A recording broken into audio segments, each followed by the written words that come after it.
This is Teachers Talk Radio, and you are listening live. Hello and good morning. Welcome to the Friday Morning Break Show with me, Carl Smith, where we ask the question, why governance still matters.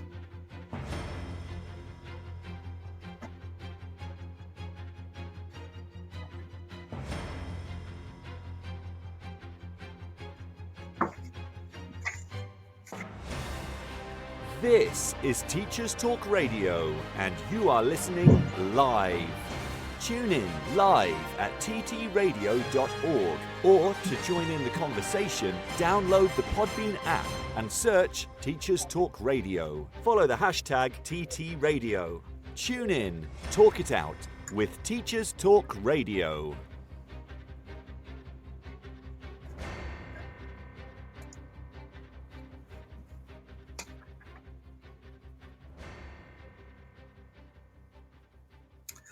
Governance. That single word is capable of clearing a staff room faster than the phrase, "Can I just raise a quick safeguarding update?" For most teachers, governance exists somewhere between Ofsted paperwork and a group of very well-meaning people you never actually met, but who occasionally appear in documents telling you what the school should do. If you're not a governor, it's very easy to think that governance isn't really your problem. Except it absolutely is. Here's the thing. Governance is not about committees, policies, or people asking uncomfortable questions about curriculum intent whilst holding a biscuit. Governance is about who holds power in a school, who checks it, and what happens when things start to go wrong. If leadership is about doing the right things, governance is about making sure we don't quietly drift into doing the wrong ones as well. And whether you're an early career teacher, a pastoral leader, a middle leader, or a head who occasionally wakes up at 3 a.m. wondering if anybody is really seeing the whole picture, governance shapes your working life far more than most people realise. It influences how complaints escalate, how safeguarding decisions are scrutinised, how budgets translate into staffing pressures, how heads are supported or quietly isolated, and how schools avoid becoming personality-led echo chambers. Good governance protects teachers from poor leadership. Good governance leaves teachers exposed to it. Here's the uncomfortable bit. Most teachers only experience governance is either when it's invisible or when it's already failing. So today I want to talk about what governance actually does when it's really working well. I want to talk about why it matters, even though you'll never sit on a governing body. I want to talk about why every teacher should care about who governs their school, even if they never attend a single meeting. Because governance isn't about governors. It's about how power is exercised and restrained in schools. And that affects us all. So I would like to start today by introducing our guest. And we are privileged to have the company today of Professor David Price, who is a very experienced governor, has been the governor of a number of different schools and in a multi-academy trust as well as a single academy trust, and has his own acclaimed academic career. I'll allow David to introduce himself a little bit more now. David, how are you? I'm well, Carl. Good morning. I've recently retired, which is a delightful state to find oneself in. But I spent 40 years at University College London, where I ended my career last 15 years as the Vice Provost for Research, Innovation and Global Engagement. But during that time, I was a Foundation Chair of Governors of UCL Academy School from about 2012, I think. And that was a very exciting experience, creating a new school from scratch. I've also am still, but soon to finish being a governor or trustee of an independent school in West London. And so governance is something that I've experienced, and also obviously at the higher education level as well. I'm on the council of the University of Loughborough, so I'm committed to governance and have been the recipient of governors, and also been involved in governing bodies. Excellent. I think most schools would bite your hand off if you offered your services as a governor to them, because you've obviously got a wealth of experience, a lifetime to draw upon in helping and supporting schools to be the best they can be. Have you noticed a significant difference between the different governing bodies that you've served on? Oh my word, yes. And governing bodies are not uniformly excellent, I'm afraid to say. I'm delighted to say the governing bodies that I've sat on, I have all been of the highest quality. But one of the challenges is to ensure that governors understand their role. It's quite a complicated and nuanced role. And one of the big challenges is to ensure that governors recognise that they should be, and the classic phrase is, critical friends of the institution, but that they don't overstep the boundary between executive and non-executive functions.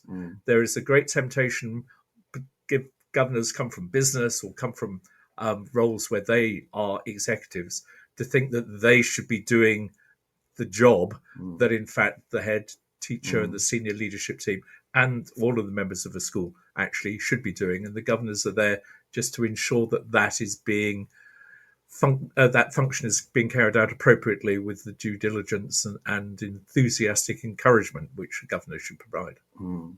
Yeah, I mean, that's brilliantly put. But what it illustrates, if I may say, David, is that governance is a balancing act, and that it can go in one direction or another direction, neither of which is necessarily right. You have to balance those two elements, as it were. So let's, if I may, just take a moment to establish at the start of the show, what is governance actually for? I mean, do we even need it?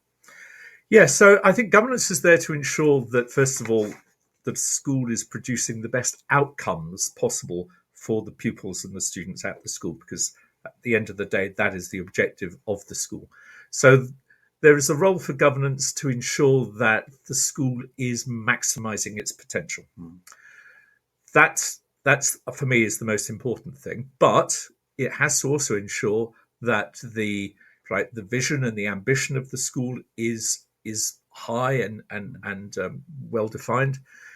But it also has to ensure, the governing body has to ensure or help the head teacher make sure that they're compliant with the increasing complexity of regulation and requirements from central government, local government, and non-governmental organisations like Ofsted.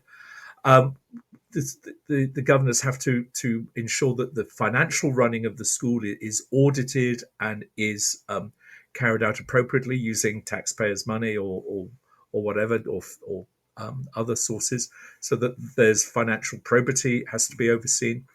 And then obviously things like safeguarding and the well-being, as well as the educational activities in the school, have to be well overseen. So there are a whole range of things where the governor's role is just to ensure that the school's trajectory is in a good place and that the detailed day-to-day activity is going well. But also the issue of morale. So a school is its people, it's the students, but also the teachers. And so the engagement of the teachers with the senior team is something which the governors shouldn't be involved with necessarily, but need to be assured is going smoothly, because the morale of the entire community will determine the outcome of at the end of the day. Absolutely.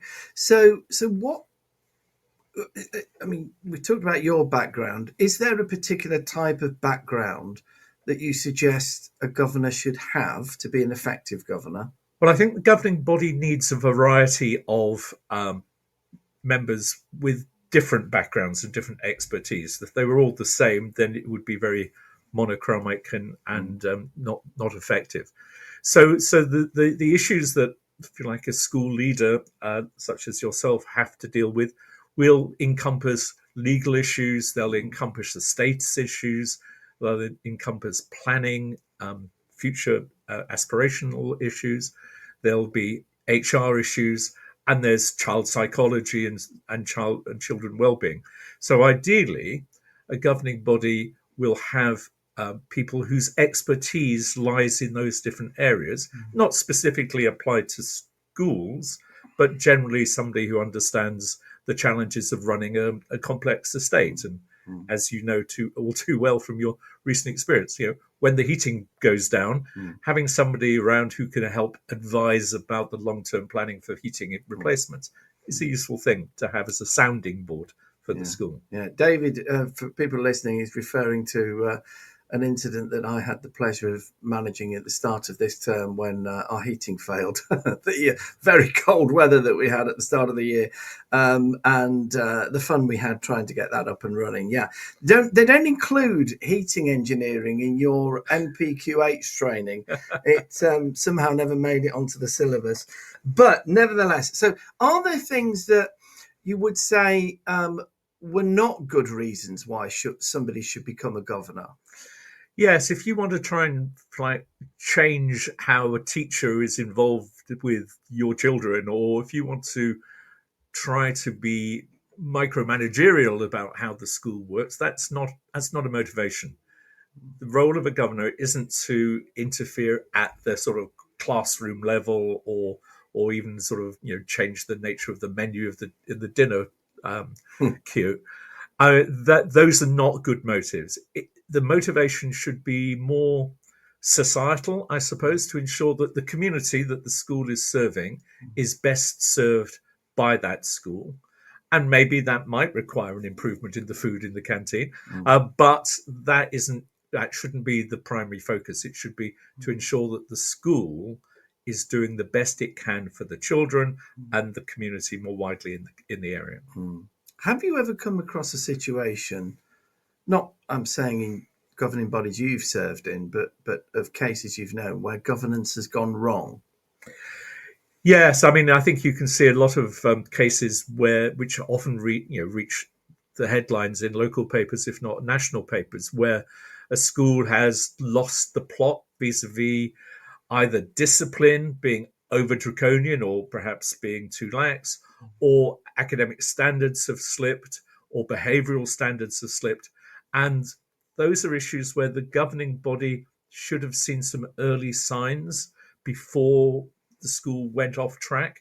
So often I think when things go wrong, the governing body is not being sufficiently challenging to make sure that the data which the school is providing to the governing body shows that attendance is in a good place, or that academic grades are improving, or that exclusions are appropriately being considered. So I think it's when the governing body is too lax that the school, if it's not as well led as ideally one would want, that's they can drift off course. Alternatively, sometimes, if the governing body tries to be too interventionist and micromanagerial, then things will go wrong because tensions will be created and staff will try and, if you like, defend themselves against the governing body because they're seen as an aggressive, interfering body, and that is also a bad thing. So you're seeking the Goldilocks spot. Not too much of one thing, not too much of another, but just that blend. Just right, absolutely. So hence the phrase of a critical friend, I think, is very apposite.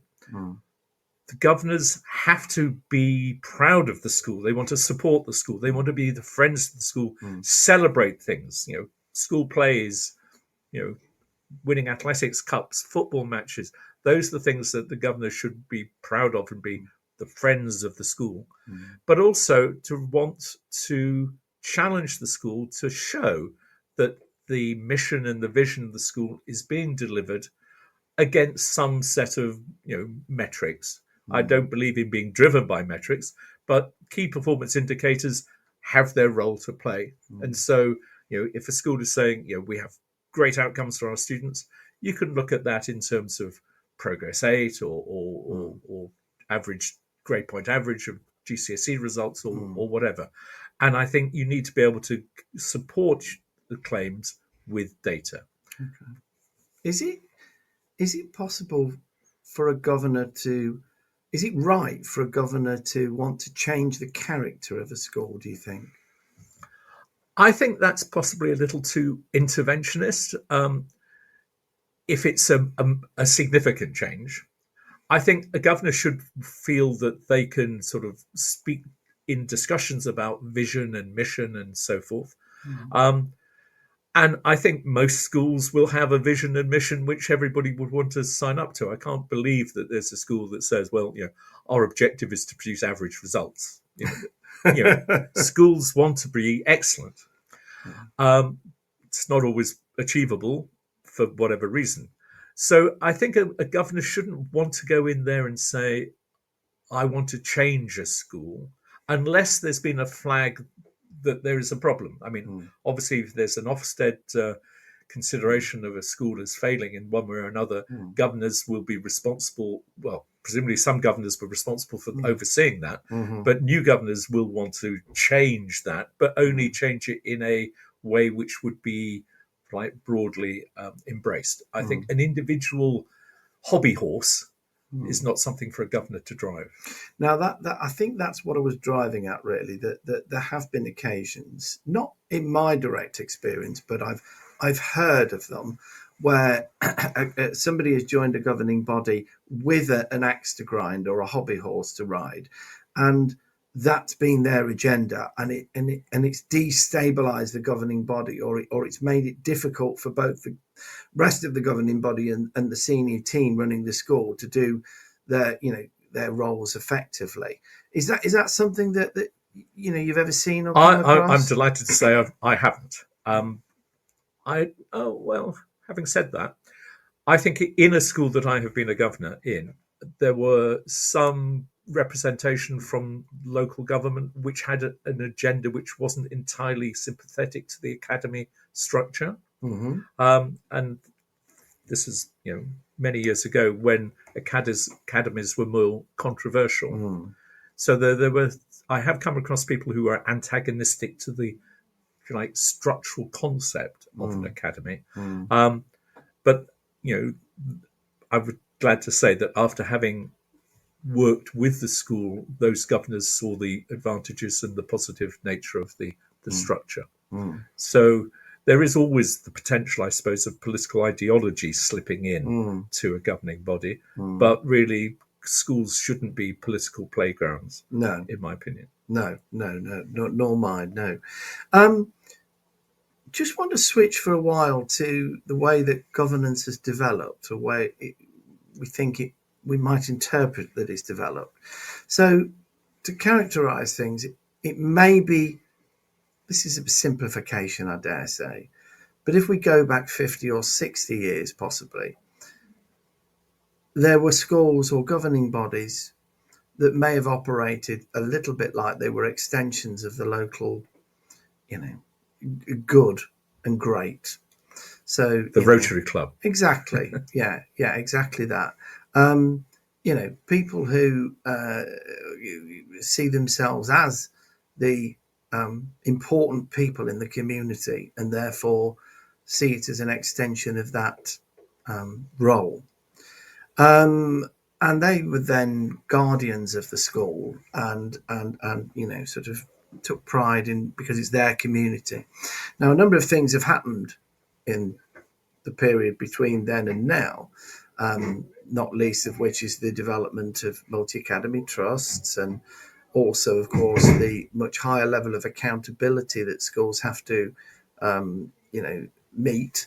And so inevitably the role of a governor has changed. How would you characterize the role of a governor in the modern era when compared to that more traditional view? Yes, so I think governors today can't be considered as paternalistic, which I think would have been the way to characterize maybe pre-war governing bodies.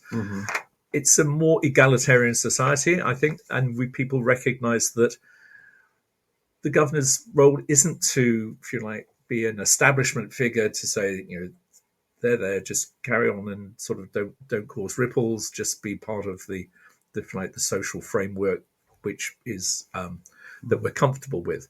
Governors, I think, are now drawn from a much wider range: parents, governors, teacher governors, professionals, educationalists, armed forces. The whole range of society now is embraced within governing bodies, and that's absolutely right. So I think a governing body should represent, if you like, the community, but not in that sort of old sense of, the mayor of this and the alderman of that. And I think you look at old plaques in schools that may list their governors, and many of them are, the great and the good, as you say. Absolutely, yeah. Not to say that the governors today are not great or good, Absolutely but not. they're not perhaps capital G great and capital G good. So I think this sense that governors are just normal people, but with experience and with a commitment to education and a commitment to excellence. I think that's the key thing for something I'd like in all of our schools, and I'm sure we do, but to really trace excellent outcomes. That doesn't mean grade 9s across the board for everybody. Excellence is something which is defined, I think, by the individual's capability, so that everybody should be able to look back with their progress and outcomes and feel they've done the best that they could possibly do, and the school has enabled them to achieve their potential. Yeah. No, here. How would you, as a governor, spot, or what would be your warning signs that leadership in a school was drifting or it wasn't where it should be?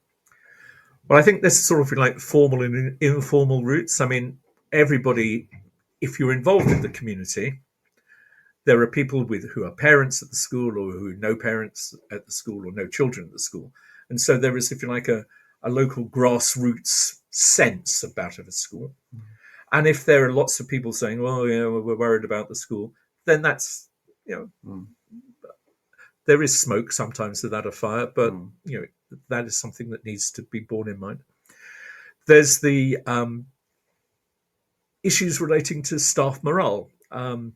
Again, as a governor, you might pick up, sort of rapid turnover of staff, or newly qualified teachers choosing to leave after a year or so. That's a sort of a bit of a red flag if that happens a lot. Then there is data on attendance and behaviour, which, if it's presented, should give a clear view of the commitment of the students to attend. One of the flags, I guess, is if a school isn't actually presenting the data to the governing body, which, I mean, the governing body should insist that there is, information, because now that's required, I think, by the local authorities and by central government. But if one gets a sense that things are being hidden or obfuscated, that's a red flag too. So I'm delighted to say I haven't experienced any of those things. Good. But one can imagine they do happen. They do, yes, and it is part of your role to be aware of that and be ready to deal with that when it happens. So if it did happen, what would be your recommended approach? Well, I think it is the challenge. I mean, governors should be curious about everything about the school, and they should look for reassurances that they have nothing to worry about. Now, just being told you have nothing to worry about isn't a reassuring answer. No, it certainly isn't. But every claim should be supported by documentation. So, and also clarity of process as well. A lot of issues come up in schools where there is some ambiguity in process. And I'm thinking often about appeals against disciplinary issues with students and so forth, which are rare. But if the processes are not clearly captured, codified, then ambiguities occur and people appeal. So it's clarity of process, proof of evidence of implementation of policies and outcomes. And if those things are there, then the governing body should be assured. If they're not there, then there are problems. Yeah. Are therefore schools having to run more like businesses, do you think? I think there is a businessification, if that's the word, It's a good word, yeah. it's a horrible word, of education generally. And I think there is the danger of people, if you like, knowing the cost of everything and the value of nothing. I think we really need to recognize that education is a social good and that it needs to be nurtured and valued, and that you can't put a cost on everything. However, it's a lot easier to measure cost related things than values. And I think the more external scrutiny that you get from, I won't use Ofsted as an example, but I will use Ofsted as an example, Ofsted or central government about value for money and return on investment and those terms. They're not always something that you can apply in the educational realm. I mean, I'm familiar with the debate in higher education of what's the value of a degree, and it's, in my opinion, it's not related to the salary that you get at the end of the day. It's about growth of the individual. So we mustn't lose sight of the fact that we're dealing with humans, students and staff and professional support staff in the school.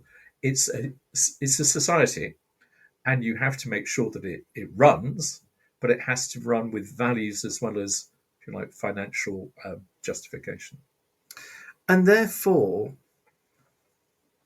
do you think that there has been a business of ication? I'm not sure I've said that correctly, so I apologise to everyone now for my ignorance. But do you think that there has been a mission creep where the language of business has entered into the thinking of, particularly perhaps, dare I say, some larger multi-academy trusts, which are obviously huge organisations, some of the biggest ones now, and that language of business is not entirely helpful in the realm of education? What's your view on that? No, I agree. I do agree. I mean, I've been involved in institutions with very large budgets, and I know financial pressures are great. Government's got lots of tensions on their budget, and therefore it's important that institutions don't waste money. But there are pressures like economies of scale, and I've used the word KPIs, key performance indicators. These are things which have terms have come in from business. Then they're not natural terms that you'd find in education, but they are increasingly used in that space. Economy of scale is something which I think is being discussed in the terms of multi-academy trusts, and that's a cost view. You need to balance that with the values of what is lost if a governing body for one school is just part of a larger hierarchy. In a multi-academy trust, and I've got open mind on it, there is a danger of the being too far removed from the chalk face, if I can call it that, for really engagement with the educational experience. So yes, I mean, when all said and done, you can have one structure or another structure, but you've got to get the communication right, you've got to get the systems right within that organisation, regardless of whether it's a MAT or a single academy trust or a maintained school. In the end, the basic principles of running an organisation well remain consistent. I guess what I'm trying to suggest here is that sometimes, yes, of course, a business-like approach to certain things is absolutely necessary. But if everything is framed in business language, you miss things which are very important to a public service. Yeah, I mean, a school isn't a factory that's producing clone after clone after clone of widgets. Each student is a unique product. Each student has their own value, and it's optimizing the value of the outcomes, I think, is the key thing that a school can do. Try and force everybody into the same mold. You'll break people, you'll molds will be underfilled.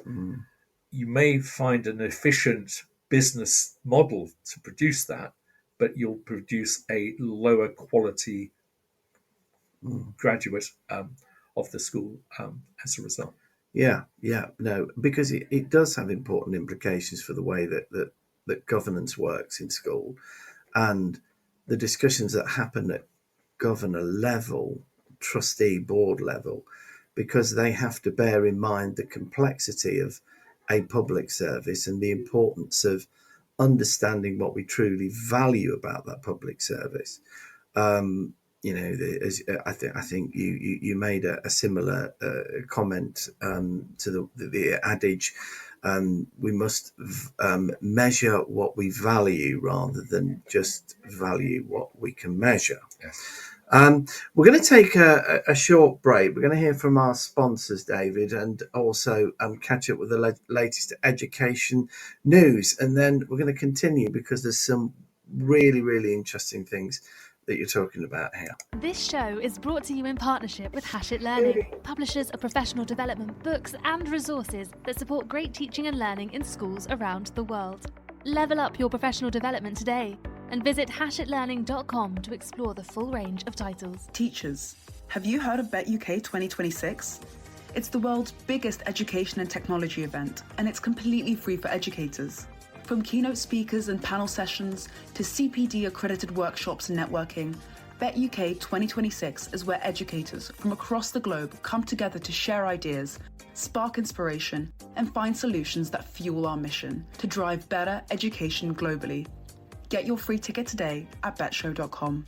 Hey teachers, it's Tom here from Teachers Talk Radio, just dropping in to tell you about Teachers Talk Connect 2026. We are back with our amazing big annual CPD and networking extravaganza in Manchester. It's on Saturday, the 14th of March, and tickets are completely free for teachers. Just head over to ttradio.org/Connect 2026 to grab your ticket today. We can't wait to see you there.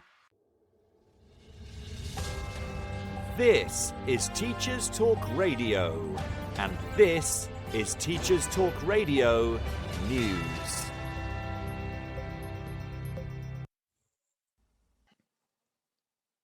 Schools Week reports that leaders are disappointed at what they call a lack of diversity and representation among experts recruited to help write a new national curriculum. The Department for Education has chosen 46 curriculum drafters following a public tender. The government said they were chosen based on the best fit for the role and on subject knowledge and school leadership expertise. The list's release has prompted questions about diversity and the way the experts are unevenly split across 13 subject areas. For example, there are 10 experts helping to draft the PE curriculum, compared with just 1 for languages and 2 for English. The 2 experts chosen to help with English are Matt Carnaby, the Director of Curriculum and Assessment at Estrella Academy Trust, and Dr. Timothy Mills, a RISE advisor. Critics point out they are both white men, with links to multi-academy trusts. Critics have also made reference to the makeup of the teaching workforce, which is primarily women, a lack of truly inclusive representation, and the issue of unconscious bias. Others have noted the lack of practicing teachers. The full list of so-called curriculum drafters and more detail on this story can be found on Schools Week's online news site. The Guardian says a row has broken out between government departments over plans to cut spending for PE in England's schools. The Department of Health and Social Care proposed cutting all its funding for PE in schools, but is now intending to restore the funding as ministers are understood to have overruled the cuts. The Department for Education is also planning cuts to PE from its own budgets before changes in the next curriculum review. The changes will guarantee at least 2 hours of PE, but it is hoped they will also involve partnerships with sports bodies that will deliver some efficiencies. Whitehall sources had said the proposed cuts from DHSC and the Department for Education combined had actually threatened the plans and would undermine commitments to increase and improve access to sports for school children. Full details on the Guardian website. TES magazine says Ofsted has admitted to generic wording on its new report cards. Concerns emerged after 12 out of 103 new inspection report cards showed duplicated language, despite different inspectors visiting the schools in question.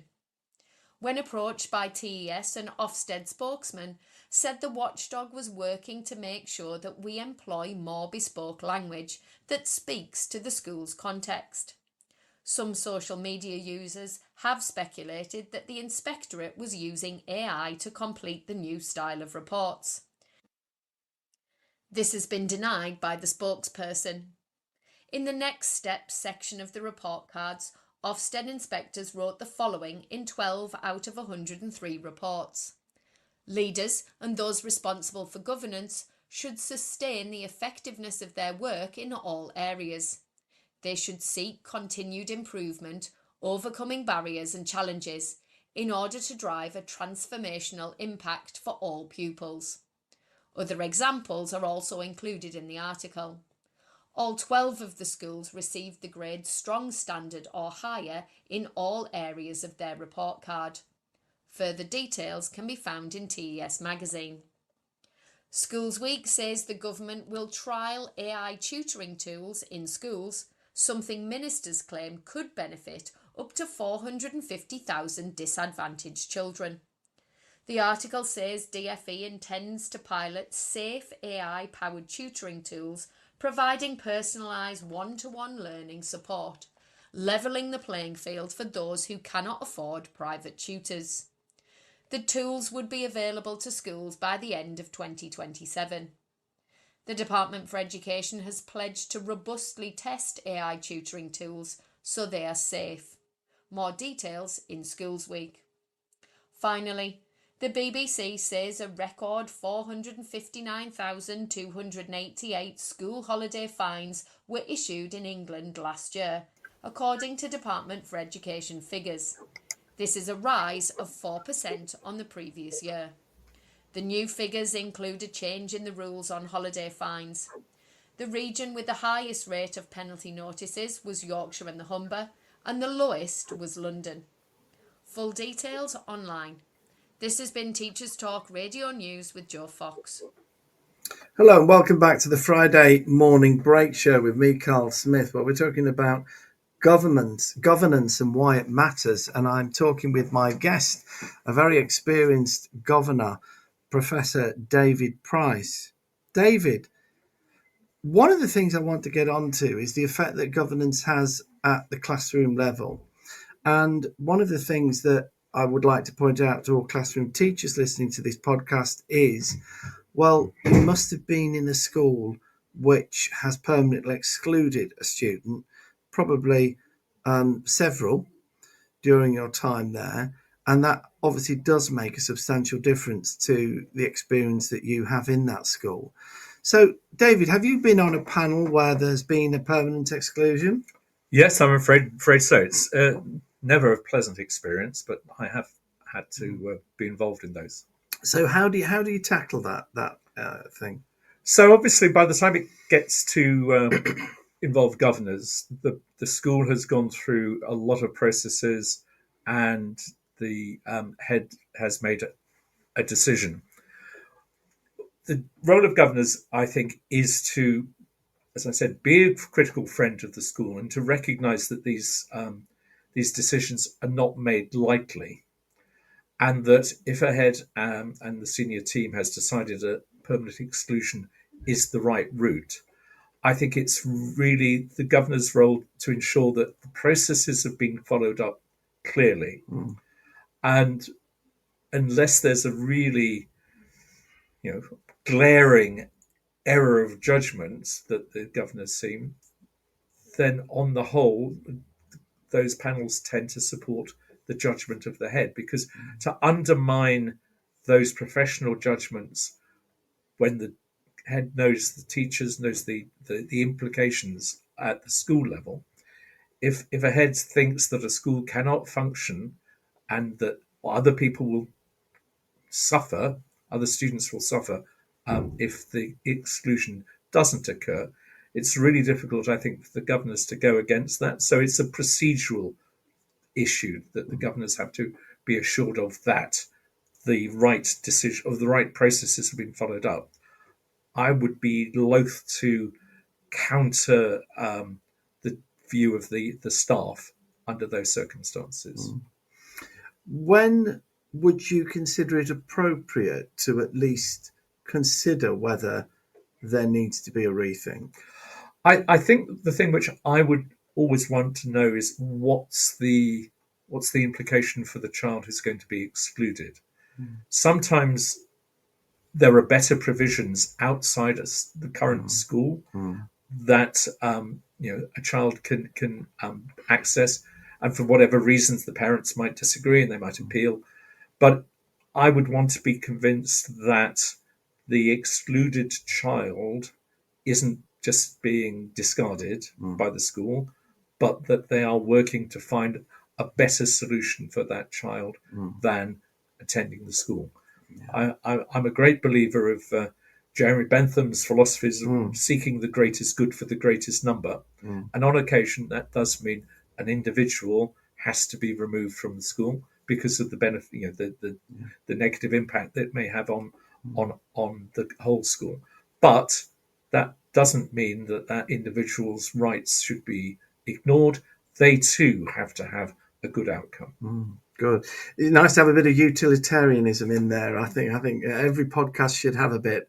Can I ask you, David, about another common experience that governors have, and many teachers and other members of staff in schools will relate to this in the current climate, and that is dealing with complaints. So when, in your view, should a complaint be escalated to the governing body? I think if it's a complaint about the senior team, that is something that the governing body should be aware of. Complaints about teachers, individual teachers, or services and so forth, if they come through, ideally they should be dealt with by the senior team and the head. I mean, this is, again, this difference between the executive and the non-executive function. Most issues are executive issues and should be dealt with by the school and the school staff. It's only when there's a complaint which is relating to the process of the senior executive that I really think the governing body comes into focus there. Okay, so when you consider a complaint, what do you see? A similar question to the one about exclusion. What do you see as the main responsibility of governors when considering a complaint that's been made? I think it's about considering what is the best for the school. So if there's a complaint about an inappropriate managerial activity, say, then the under those circumstances, the governing body should assess their opinion as to whether the management of the school has been less than excellent. And if that is the case, it should express its opinion. And the repercussions of that may be sort of a change of process, might be a change of personnel. So a complaint really at governor level would principally focus on, has the school followed the process that it is meant to follow, the process that it sets out and which the law requires it to do? Would you say that was a fair? That's certainly the top level priority. Yeah. Obviously, many complaints might relate to personnel type issues where the vision and the mission of the institution isn't necessarily wired into all of that, and therefore you may need to take a judgment as to whether or not there have been violations of professional relationships or behaviour or inappropriate sort of like managerial style. Bullying and harassment is obviously something which is against all schools' ethos, and if that's been happening, then the governing body needs to be aware of it and needs to act as appropriately. Yeah. Yeah. Have you ever been in a situation as a governor where you have had to oversee or be involved in a hearing about a member of staff and their conduct? Yes, again, once, not a very pleasant experience for anybody, obviously, and it was about whether or not somebody's, if you like, consistent inability to increase the quality of their teaching had reached a stage. Then questions had to be asked as to whether, if you like, they were able to continue in the school. Okay. And moving on to more proactive responsibilities that a governor may have, where do you sit on the question of a governor going into lessons and actually drawing conclusions about the quality of education based on those visits? I think it's really important for governors to go into lessons. I think it's important to have governors not in being intrusive, certainly not going to lessons and participating in comments in the class. I think it's perfectly sensible for a governor to make a feedback both positive and negative if they've had an experience in a class. I mean, I've been to many classes and always write a little note about the experience in all of those classes. I'm delighted to say in the schools that I've been involved with, 95% of those experiences have been very positive, and the comments have been supportive in this critical friend sense of the word. I have been in a class where there have been a few behavioral challenges. Usually they've been dealt with adequately.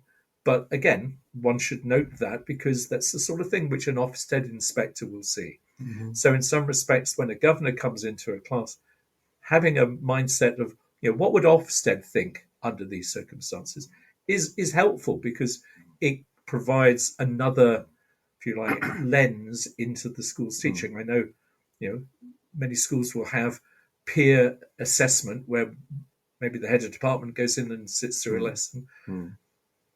They will have their comments. I think other members of the school having comments about that is also valuable. I don't think, though, that one visit from a governor to a class which perhaps is less than perfect is any grounds for, if you like, special reaction. It might just be a note to the headmaster, and the headmaster say, "Oh yes, well, we know that this pupil is problematic and the teacher was having challenges, etc." So you have to understand it in that context. Yeah. So, yes, I was going to put that because I think some teachers may say, well, somebody that's not qualified to be a teacher, somebody who's never taught, or somebody who has no knowledge of what Ofsted might think beyond the superficial, would not be well placed to pass judgment on whether any of those, what they're doing is of good quality or not. How would you respond to that? I think that's fair to an extent, although there is the thing called common sense, and so there is professional expertise, and there is sort of, if you like, expertise that people have through the University of Life, and sometimes it's if those two are at variance, that's interesting. So on the basis that governors should be curious, if a governor thinks something was totally chaotic and broken, and then having a discussion with that governor, maybe the head, not the teacher, maybe the head, to explain why that was the professionally desired outcome would be fine. So I think what you're saying is that ain't what you do, it's the way you do it that actually counts in this. Yes, I mean, as I said, the governor should be a critical friend. Go in there, observe how the school's functioning, what the behaviour is like in the corridors and the playground and things like that. Get a sense of the school, because at the end of the day, it's the experience of the student that is the really important thing. Of course. And if the governor is thinking, oh gosh, it's the boys over there or girls over there getting beaten up, oh, that's a problem, right? I would think so, not Yeah. least for the child who Well, was indeed on, so. on the receiving end. of it. Again, I'd like to stress, not an experience I've had. No, hopefully not.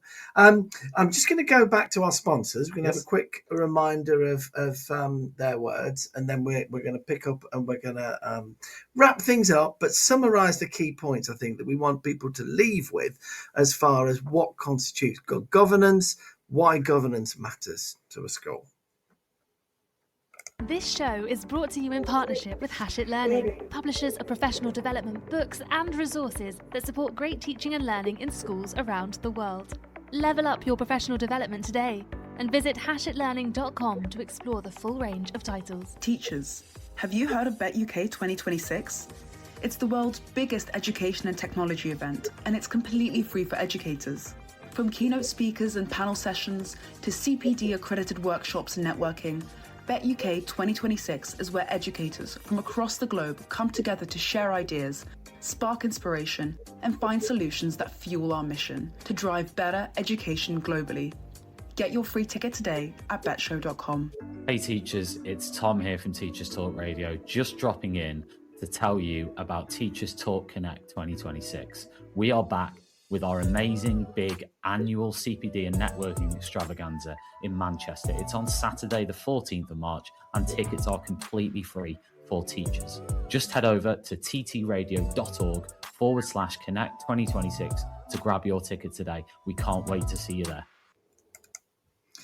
Thank you. Welcome back to the Friday Morning Break Show with me, Carl Smith. We're talking about governance today, and my guest is Professor David Price, a very experienced governor, as well as someone who's operated at the highest level in higher education for many years. So, David, why do we need governance? Why does it matter? Where do you think we should sum things up? Well, no institution is perfect. And I think you need governance to ensure that a school remains on course, that it has the right objectives and focuses on the excellent outcomes for the pupils. And that's the first most important thing. I think a governor should be a champion and a friend of the school. And if you're a good friend and you see things going wrong, you challenge it. And if you're a good friend and you see things going well, you celebrate it. And I think the governor needs to do all of that. But the school should recognize that the governing body is there to support it, to ensure that the teachers, the senior team, and the pupils all have a good outcome in their careers, in their lives, in their education. And that's what a good governing body should do. Okay, that's really nice to nicely summed up. What then would you say people should consider when they're thinking about perhaps being a school governor? I think it's the motivation, first of all. It isn't something which is a tick in the box on a curriculum vitae for those who have aspirations to do things. You should really be committed to wanting to be helpful to a school. Ideally, you should have a specific motivation for being engaged with a specific school, your local school or a school that your grandchildren are at or something like that, so that you're concerned for the school from the community point of view or historical legacy, but that you really want to make a positive contribution to the well-being of the society, which is the school is a community. So you want to be a good thing in that space. And that's good for, as I said, the students as well as the staff. Why do you think then that many schools and colleges are struggling to recruit governors at the moment? There is a time commitment. There's no doubt about it. It's a day a fortnight type thing or something like that. Some people don't have that free time. I know that now I'm like in a mature part of my life, I have more free time, which is nice. When I had young children and of my own, this sort of commitment wouldn't have been something easily done. So those people in their early mid-careers will have challenges creating that time. But also you need to have like the ability to step back, not to get too involved. So you have to have that maturity of judgment as to when it's an issue for you and when it's not an issue for the governors.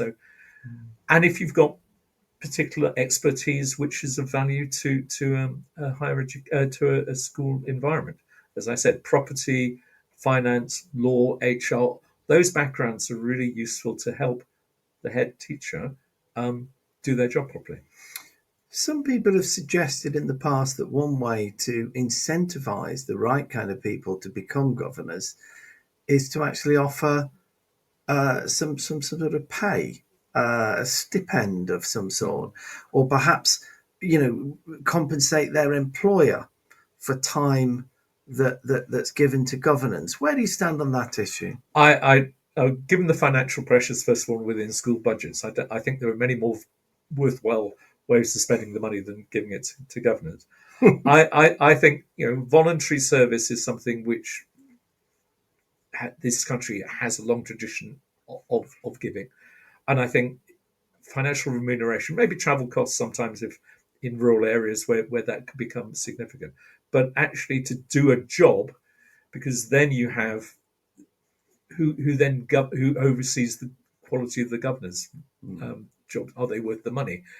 I think that would just add an extra layer of uncertainty, and if you're doing a job for money in this case, then the motivations might be perverted. Different, yeah.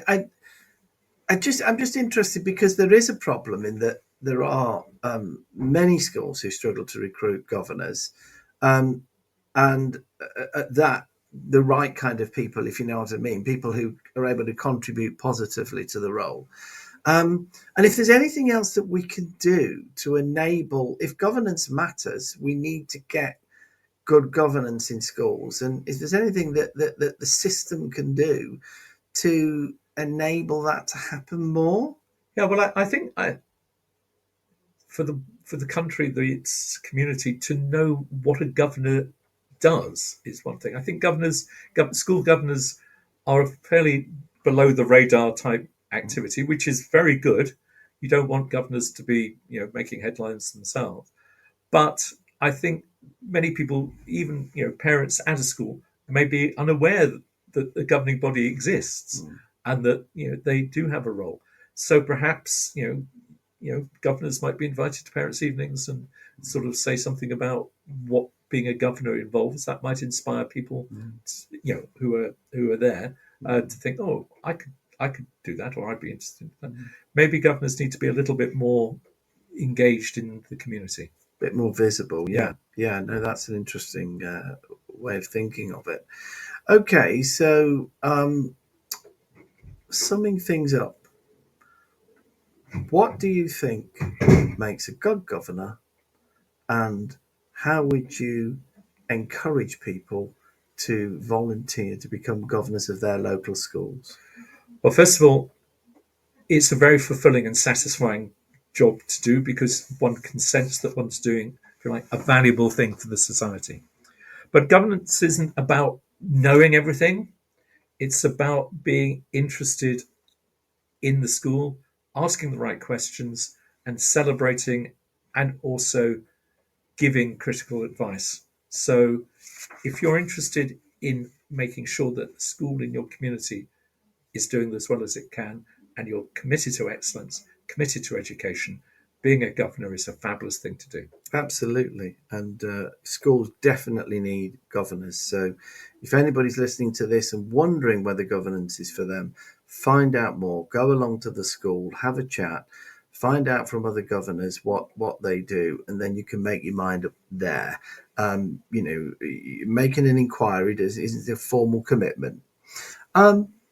And I know that we've got a caller there, or we did have a caller there who wanted to come in, William Pettigrew. William, if you're able to either type your message in or call in, then please do. I would welcome your contribution to the show. While we're waiting, I would just like to, I think, wrap things up myself, David, but where I think we are. I want to leave you with a thought about governance. Not as paperwork, not as panels or policies, but as purpose. Governance in education has changed enormously over the years. It's become more professional, more powerful, more accountable. And in many ways, that's a good thing. Failures are harder to hide. Decisions are scrutinised. Leaders are no longer left to carry responsibility alone. But somewhere in that evolution, governance quietly shifted its centre of gravity. It used to be about stewardship, holding a school in trust for its community and its children across generations. Today, it's more about assurance, proving that the system is functioning, that risks are controlled, and that outcomes are climbing. And here's the uncomfortable truth: you can have excellent assurance and still have a school where staff are exhausted, children are marginalised, and the moral purpose is quietly eroding. Governance has become very good at asking, is this working? It is sometimes less good at asking, working for whom? Michael Barber taught us that vision without delivery is hallucination, and he was right. But the education system has leaned so far into delivery that we often forget something that is just as important. Delivery without discernment is distortion. I want to break because I know William wanted to make a comment. He he's actually an observer from our friends in the United States, and he's quite interested in observing, I think other parts of presumably the UK system that we have here. But governance, of course, operates in the United States in a similar fashion. So thank you for making that point, William. Not everything that counts can be counted. I think we all can agree. Not every child fits neatly on a dashboard. And not every act of professional courage shows up as an improvement metric. Teachers know this. Leaders live it. Governance too often sits one step removed. When governance works well, it creates space for professional judgment, space for honesty when something isn't working, space to say, this child matters more than this measure. When governance fails, it does the opposite. It narrows attention. It rewards confidence over curiosity. It replaces understanding with compliance. At its worst, it teaches schools how to look successful rather than to be truthful. And yet this matters enormously. Governance is not the enemy of the profession.